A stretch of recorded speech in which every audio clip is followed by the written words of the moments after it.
All right, welcome to today's explainer. Now, we are diving into something incredibly dark today, but honestly, it is just absolutely fascinating. We're going to unpack the chilling true story of H. Holmes. And we aren't just doing a surface level look at what he did. We're going to completely deconstruct what is literally a masterclass in deception. We're going to see exactly how a polite, highly intelligent businessman managed to engineer an absolute nightmare right under everyone's noses. So, I want you to just picture this for a second. You've been traveling. You step off a busy, noisy street, and you walk into this beautiful, welcoming hotel. You're exhausted, and you're thinking, okay, finally, a safe place to rest, unpack, and just breathe. But what if that entire sanctuary was a total lie? Imagine the sheer panic of realizing just a split second too late that you haven't booked a room for the night.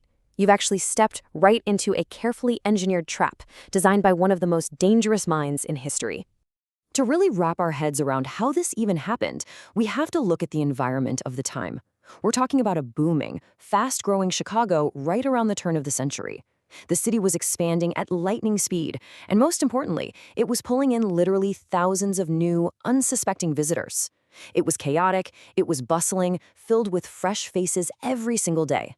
Now, for your average person, this was an era of golden opportunity. But for a predator, for a truly dangerous mind, this endless stream of lonely strangers provided the ultimate cover. I mean, it was the perfect environment to operate completely unnoticed. Which brings us to part one of our explainer, the illusion of safety, and how to hide in plain sight. Okay, let's dive into this because Holmes's greatest weapon, his absolute most devastating tool, wasn't violence. It was the profound, comforting illusion of complete safety. The man we know as H. Holmes was actually born Herman Webster Mudgett, and he wasn't your obvious stereotypical monster creeping in the shadows. Not at all. He was highly educated, he was exceptionally polite, and he was clever.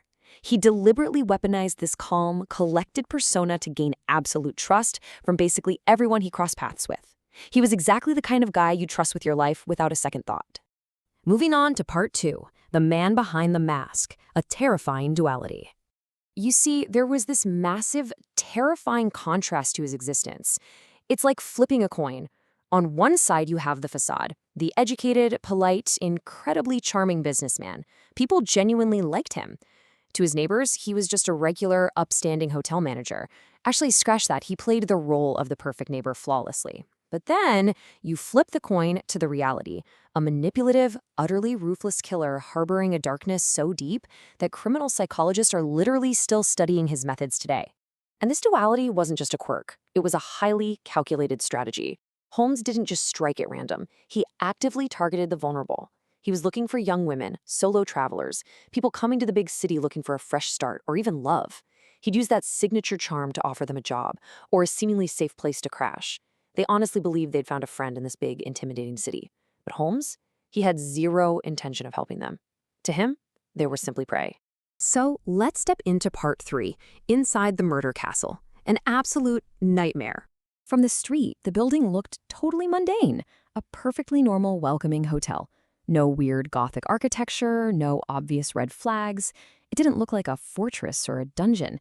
And honestly, that's what makes this so deeply unsettling. The neighbors saw nothing weird. The physical structure kept up the exact same polite, normal facade as the man who owned it. But the moment you walked through those front doors, you were stepping into a literal house of horrors. Inside, he had constructed a labyrinth. We're talking hidden doors, secret hallways, soundproof rooms, gas chambers, trap doors leading straight down into the basement. It's almost hard to comprehend. This wasn't just a building, it was an industrial-scale machine designed for murder. The sheer volume of these traps is completely overwhelming.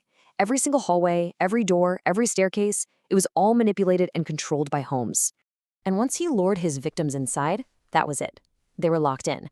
Because of his twisted, brilliant engineering, he designed these rooms to be 100% inescapable. He could release gas into the rooms or just seal people inside airtight chambers. Most victims probably didn't even realize what was happening until it was far, far too late. And because of the soundproof walls, their desperate cries for help, they went entirely unheard. It is just chilling to think about. Which leads us to part four, a fatal mistake, the downfall of Holmes. So you might be wondering, how does a guy getting away with all this ever actually get caught?